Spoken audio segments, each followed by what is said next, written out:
آگے ایک طویل حدیث ہے حضرت عمر ابن خطاب رضی اللہ تعالیٰ عنہ کی. اس حدیث کو محدثین کے یہاں حدیث جبرائیل سے جانتے ہیں، حدیث جبرائیل کہا جاتا ہے. حضرت عمر ابن خطاب رضی اللہ تعالیٰ عنہ فرماتے ہیں کہ ایک مرتبہ ہم لوگ اللہ کے پیارے حبیب حضرت محمد الرسول اللہ صلی اللہ علیہ وسلم کی مجلس میں بیٹھے ہوئے تھے کہ اچانک شخص آیا اور اس کی حالت بیان کرتے ہیں، اس کے اوصاف بیان کرتے ہیں کہ وہ شخص کیسا تھا.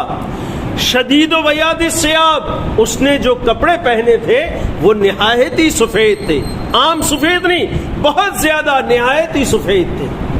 اس کے بال جو تھے وہ نہایت ہی کالے تھے، بہت زیادہ کالے تھے. ایسا آدمی تھا. لا یرا علیہ اثر السفر، کہ بھئی اس کے اوپر سفر کے کوئی اثرات بھی نظر نہیں آتے تھے کہ باہر سے آیا ہو، سفر کر کے آیا ہو، ایسا بھی نہیں لگتا تھا. ولا یعرفہ منا احد، اور جو موجود تھے ہم میں سے، ان میں سے بھی کوئی اسے جانتا نہیں تھا کہ مدینہ کا رہنے والا ہے، کوئی نہیں پہچانتا تھا. حتی جلس الی النبی صلی اللہ علیہ وسلم، یہاں تک کہ حضرت رسول اللہ صلی اللہ علیہ وسلم کے سامنے آ کر بیٹھ گئے. اور آگے فرماتے ہیں فَأَسْنَدَ رُكْبَتَيْهِ إِلَى رُكْبَتَيْهِ، اور اپنے دونوں گھٹنے اللہ کے رسول صلی اللہ علیہ وسلم کے گھٹنوں سے ملا دیے، اتنا قریب ہو کر بیٹھے.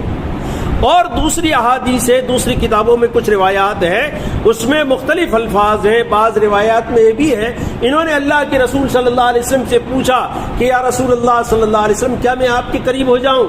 ایک مرتبہ پوچھا، دو مرتبہ پوچھا، تین مرتبہ پوچھا.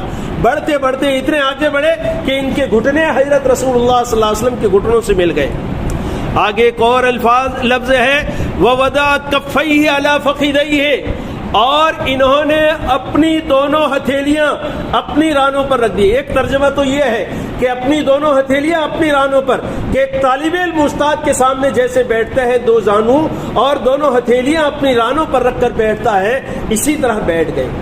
بعض محدثین نے اس کا ترجمہ یہ کیا ہے کہ انہوں نے اپنے دونوں گھٹنے حضرت رسول اللہ صلی اللہ علیہ وسلم کے گھٹنوں سے ملا لیے اور اپنی دونوں ہتھیلیاں حضرت رسول اللہ صلی اللہ علیہ وسلم کی ران کے اوپر رکھ دی، اور یہ انتہائی قرب حاصل کرنے کے لیے ایسا کیا.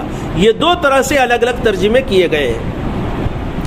وقال، اور بیٹھنے کی اس صورت کے بعد پھر کہا اے محمد، وقال یا محمد، اے محمد اخبرنی عن الاسلام، اسلام کے بارے میں مجھے بتائیے. اللہ کے پیارے حبیب حضرت رسول اللہ صلی اللہ علیہ وسلم نے جواب دیا اسلام یہ ہے کہ تم گواہی دو اس بات کی کہ اللہ کے علاوہ کوئی عبادت کرنے والا نہیں اور محمد صلی اللہ علیہ وسلم اللہ کے رسول ہے، اور نماز قائم کرو، زکوٰۃ ادا کرو، رمضان کے روزے رکھو، اور اگر اللہ نے استطاعت دی ہے تو حج کرو. یہ کیا ہے؟ یہ اسلام ہے. تو پھر انہوں نے کہا آنے والے نے کہ صدقت، آپ نے سچ کہا. فاجبنا، حضرات صحابہ کرام کہتے ہیں کہ ہمیں بڑا تعجب ہوا کہ یہ بات پوچھتا بھی ہے اور پھر تصدیق بھی کرتا ہے. یعنی گویا کہ اسے معلوم ہے، پوچھے گا تو وہ کہ بھائی جس کو علم نہیں ہے، لیکن یہ بات پوچھ رہے ہیں اور پھر اس بات کی تصدیق بھی کرتے ہیں. تو ہمیں بڑا تعجب ہوا. پھر آگے کہا کہ اخبرنی عن الایمان، ایمان کیا ہے وہ بتائیے ہمیں.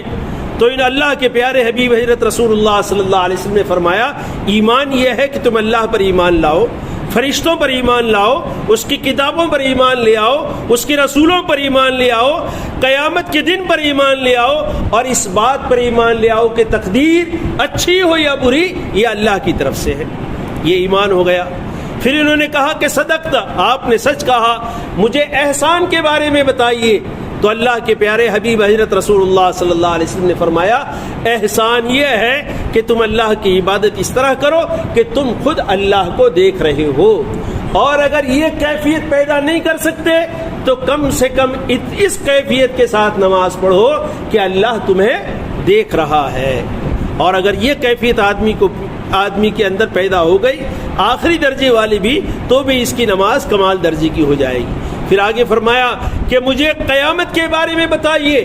تو اللہ کے پیارے حبیب حضرت محمد الرسول اللہ صلی اللہ علیہ وسلم نے پوچھا کہ بھئی جس سے اس بارے میں سوال کیا جا رہا ہے وہ سوال کرنے والے سے زیادہ نہیں جانتا. یعنی آپ بھی مخلوق ہیں, میں بھی مخلوق ہوں, اس کا علم صرف خالق کے پاس ہے, اللہ کے پاس ہے. نہ مجھے معلوم ہے نہ آپ کو معلوم ہے. ہاں اتنا معلوم ہے کہ قیامت آنے والی ہے جو آپ بھی جانتے ہیں اور میں بھی جانتا ہوں, لیکن قیامت کب آئے گی اس کا علم مجھے نہیں ہے.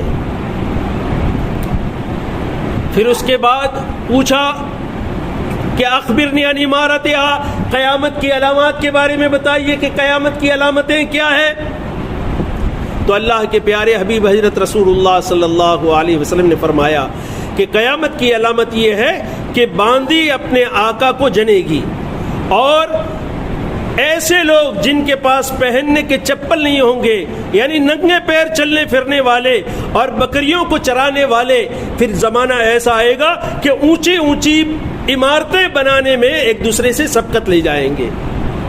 اور اس کے بعد ثم انطلقا, وہ چلے گئے. اور پھر اللہ کے رسول صلی اللہ علیہ, پھر میں اکیلا باقی رہ گیا. رسول اللہ صلی اللہ علیہ وسلم نے پوچھا اے عمر تمہیں معلوم ہے کہ یہ سائل کون تھا, یہ کون آیا تھا جو سوال کر رہا تھا مجھ سے اور میں جواب دے رہا تھا؟ حضرت عمر فاروق رضی اللہ تعالیٰ عنہ نے, جو عام صحابہ کرام رضوان اللہ تعالیٰ علیہم اجمعین کی عادت تھی اللہ کے رسول صلی اللہ علیہ وسلم کے سامنے جواب دینے کی, اسی طرح آپ نے جواب دیا اللہ و رسولہ عالم. اے اللہ کے رسول صلی اللہ علیہ وسلم ہم تو نہیں جانتے, اللہ جانتا ہے بہتر اور اس کے رسول بہتر جانتے ہیں. آپ نے فرمایا یہ جبرائیل تھے جو تمہارے پاس اس لیے آئے تھے تاکہ تم کو تمہارا دین سکھلاوے, مجھ سے سوال کریں میں جواب دوں تاکہ صحیح جواب صحیح دین کا تمہیں علم ہو جاوے. انشاءاللہ آئندہ اس پر تفصیل کے ساتھ بات کریں گے. اللہ تعالیٰ شانہ ان باتوں کو سمجھنے کی ہمیں توفیق عطا فرماوے. وآخر دعوانا ان الحمد للہ رب العالمین. سنت